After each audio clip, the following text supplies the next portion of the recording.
পরবর্তীতে ধর 5টা টেস্ট করাইলো, হ্যাঁ, ডাক্তার কত নেয়?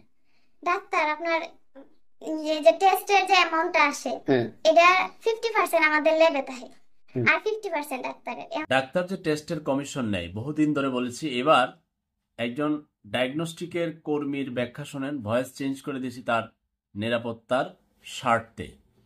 ইমার্জেন্সিতে ডাক্তার বসে না, হ্যাঁ, ইমার্জেন্সি সরকারি হসপিটালে। সরকারি এই ডাক্তার আপনার একটা রোগী গেল, উনি দেখলো রোগীটা, এখন এই 5 টাকা 10 টাকা টিকিট হ্যাঁ, দিয়ে, হ্যাঁ টিকিটে যে আচ্ছা, রোগীটা দেখবো দেখা একটা তো প্রেসক্রিপশন প্রেসক্রিপশন দিব, হ্যাঁ প্রেসক্রিপশন দিয়ে দিলে এরা যে টেস্ট গুলা দিব এটা তো একটা পরীক্ষা করা লাগবে। হ্যাঁ, তো উনি যেই ল্যাবের সাথে কিংবা যে ক্লিনিকের সাথে বসে বসে হ্যাঁ, এই নাই পেশেন্টারে বলবো যে এই জায়গায় যাওয়ার জন্য, মানে বলে দে।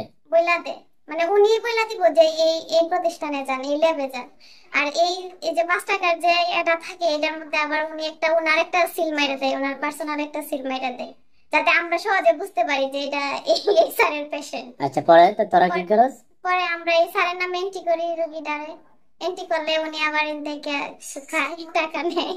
তো যতগুলা রিপোর্ট হবে, যতগুলা লিখে দিছে ততগুলো করলে ওরা এরকম করে যে ওই এই ডাক্তারের কাছে রোগীটা গেলে মানে মনে করে যে দালালি শুরু করে দেয় যে এই রোগীটা ওনার ওনার নামে এন্ট্রি করা লাগবে, টাকাটা আচ্ছা উনি নিব। আচ্ছা, পরে তোমাদের এখানে আসলে পরবর্তীতে ধর 5টা টেস্ট করাইলো, হ্যাঁ, ডাক্তার কত নেয়? ডাক্তার আপনার যে টেস্টের যে অ্যামাউন্টটা আসে এটা 50% আমাদের ল্যাবে থাকে আর 50% ডাক্তারের। এখন যদি পরীক্ষা করে ধরেন 1000 টাকার পরীক্ষা, তো ফুল 1000 টাকা দিয়ে যদি টেস্টটা করে তাহলে 500 আমাদের ল্যাবে থাকে, 500 উনি নিয়ে ডাক্তার নিয়ে নেয়, ডাক্তার নিয়ে রোগী তো আর জানে না ডাক্তার কিভাবে বড় টাকাটা নেয় ল্যাব থেকে। ল্যাব থেকে নিব আমরা যে এন্ট্রি দেই, এন্ট্রি দেওয়ার সময় তো মানে কার রেফারে আসছে রেফারের জায়গায় যে রোগীটা পাটা তার নামে। ডাক্তার পরে ল্যাব থেকে টাকাটা নেয় কিভাবে? রাতে কোনো এক সময় আসে না, ওদের যে অ্যাসিস্ট্যান্ট থাকে ওদেরকে পাটা, পরে আমরা ওদের কাছে দিয়ে দিই। মানে একে আর যদি বড় ডাক্তার থাকে তাহলে মানে আমাদের ল্যাব থেকে কারো জায়গায় টাকা দিয়ে আসতে হয়। মানে একজন ডাক্তার এইভাবে সর্বোচ্চ ইনকাম কত নেয়?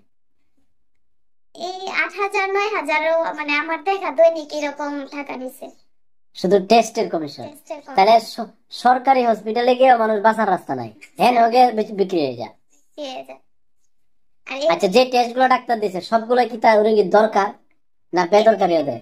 মানে কিছু কিছু ডাক্তার এরকম করে যে একটু জ্বর হইলো কিংবা ঠান্ডা পেট ব্যথা যেটা একটা দুইটা টেস্ট দিয়ে হয়ে যায় তো এনে 6টা 7টা দিয়ে দিব, দরকার নাই তাও দিয়ে দিব। তার তো কমিশন আছে, যতই টেস্ট গেল ততই। আহারে ডাক্তার রে। আচ্ছা, এরা এরা কম কামায়, সরকারি হসপিটালের বেতন পায়, ক্লিনিকে বসলে ভিজিট পায়, এটা ওষুধের এই কমিশন পায়, এরপরে রুগীর কাছ থেকে এই অনর্থক টেস্টের কমিশন খাওয়ার দরকার আছে ডাক্তারের? মানুষ তো বিশ্বাস করে ডাক্তাররা, মানে অন্য কোম্পানির গুলাও হইলে হইতো আরো কম রেটের দিও হইলে হইতো, কিন্তু এইভাবে দিত না, মানে যে কোম্পানির সাথে লিংক থাকে ওই কোম্পানির ওষুধের নামই লিখে দিত। ডাক্তার চাইবেন রক্ত রিপোর্ট, ক্লিনিকের সন্ধানও তিনিই দেবেন। ক্লিনিকের বিল যদি 100 টাকা হয়, অর্ধেক দালালি তিনিই নেবেন। এই জন্যই নচিকেতা বলেছিল, ডাক্তার মানে সে তো মানুষ নয়, আমাদের চোখে সে ভগবান। কসাই আর ডাক্তার একই তো নয়, কিন্তু দুটোই আছে প্রফেশন। কি বলবেন? মহান ডাক্তার আরো মহান হয়ে উঠুন, আর এই অর্থলোভী ডাক্তার দুনিয়া থেকে চলে যান।